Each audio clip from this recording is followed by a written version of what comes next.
नमस्कार. कसे बरे ना? बरेच असते, मला माहिती आहे तुम्ही चांगले असता, चांगलेच राहा ना.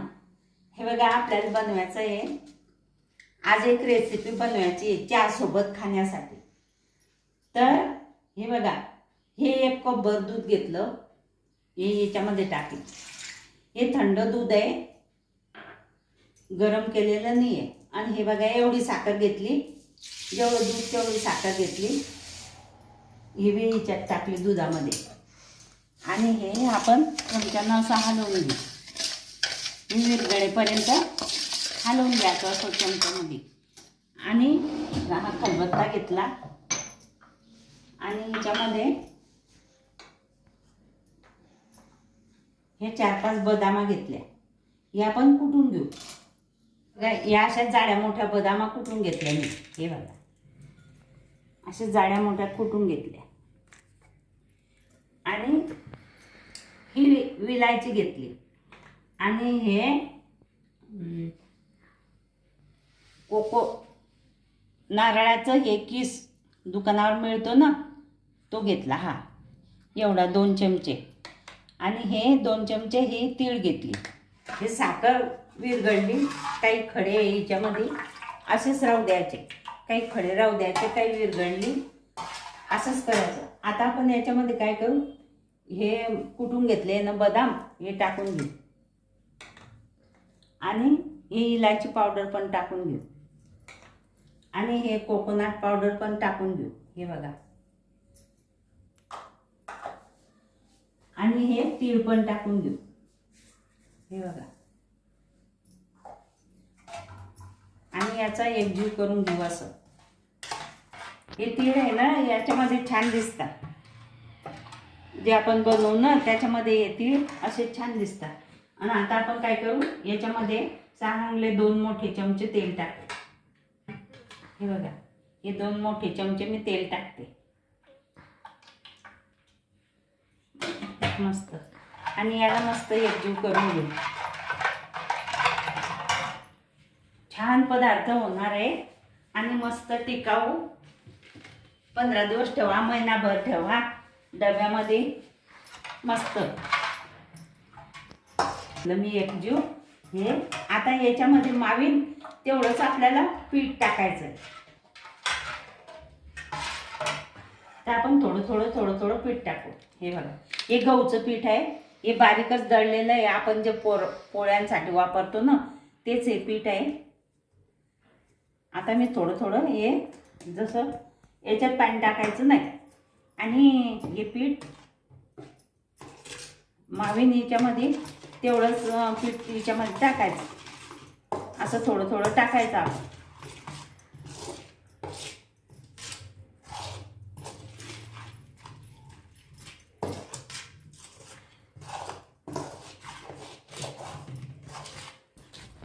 हे बघा, हे असं झालेलं आहे. आता आपण ह्या 2 चमचे रवा आहे, हा 2 चमचे रवा पण याच्यामध्ये टाकून देऊ.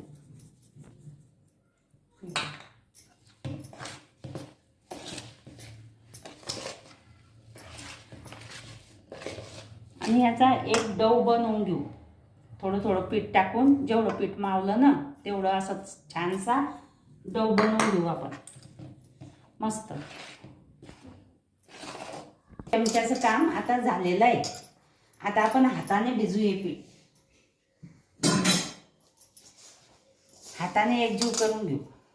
याच्यात हे एवढं पीठ लागेनच, मी पूर्ण पीठ टाकलं, एवढं बाऊल भरून पीठ लागले याला. आणि जास्त असं खसखस पीठ चुरून घ्यायचं नाही, फक्त याला एकजीव करायचं असं. हे बघा, मी असे गोळे तळून घेतले, याचे छान पीठ भिजून. जास्त पीठ नाही चुरायचं नाही, असं मऊसूत नाही करायचं, असं खरबळच राहू द्यायचं.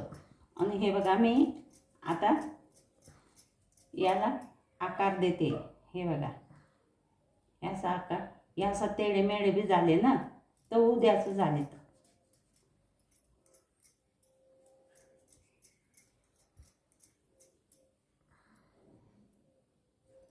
हे बघा,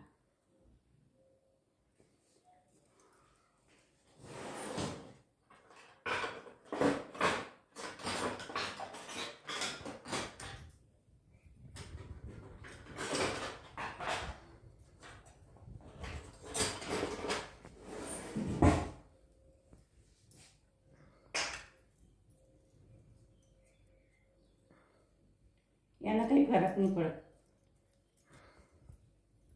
तेडेमेळे बी झाले ना होऊ द्यायचं. आणि असं चाकू घ्यायचं आहे. त्या चाकूनं काय करायचं, याला अशी डिझाईन पाडायची. हे बघा.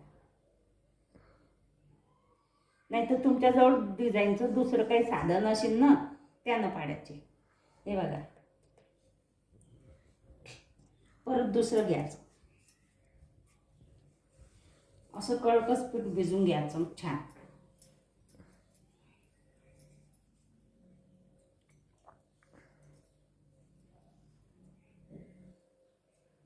असं केलं ना, हे मस्त कडक आणि छान होता, खुसखुशीत मस्त होता.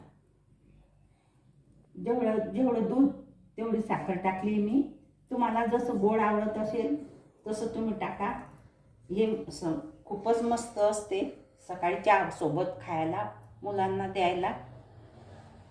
आणि पौष्टिकचं पौष्टिक असते. याच्यात मी बदामा टाकल्या. तुम्ही काजू पण असले तुमच्याकडे तर काजू पण टाका. हे बघा, हे असं करून घ्यायचं.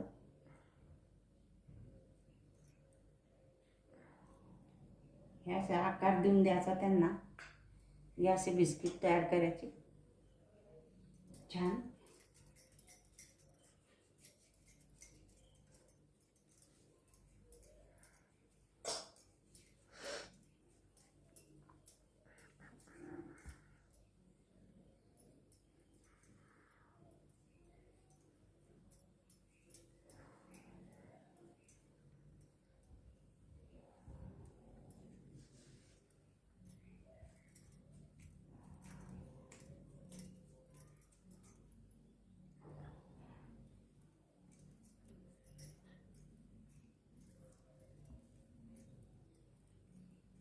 हे असे करायचे.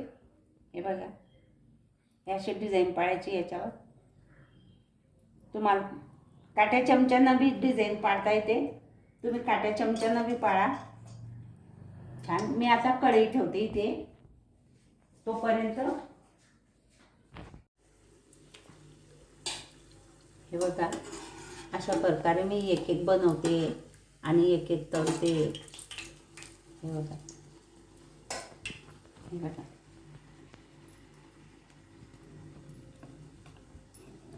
हे असं हातावर घ्यायचं. हे असं डिझाईन पाडायची. हे बघा. आणि हे असं तेलामध्ये सोडायचं. परत दुसरा गोळा घ्यायचा. याला चांगला चोळून घ्यायचा. गोल गोल करून घ्यायचा मस्त. असं दाबून घ्यायचं. हे बघा.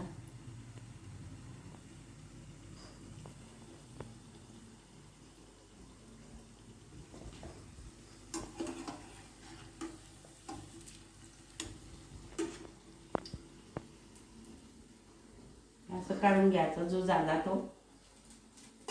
हे बघा, छान झाले. एवढे केले मी. हे छान नरम होता, मस्त खुसखुशीत होता.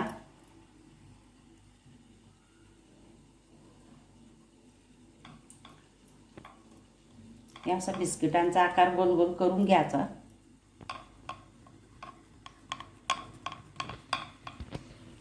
हे असं चाकून डिझाईन पाडून घ्यायची. असं तेलामध्ये सोडून द्यायचे. अशा प्रकारे मी हे सगळे बिस्किट करून घेते. नंतर तुम्हाला दाखवते. हे बघा, अशा प्रकारे मी हे सगळे बिस्किट तळून घेतलेले आहे. हे बिस्किट तुम्हाला पण आवडले असतील. हे बघा. आणि खूप छान झालेले आहे, मस्त. अशा प्रकारे हे सगळे बिस्किट तयार झालेले आहे. आणि आता आपण गॅस बंद करू. हे बघा, मस्त झालेले आहे बिस्किट. हे बघा, छान.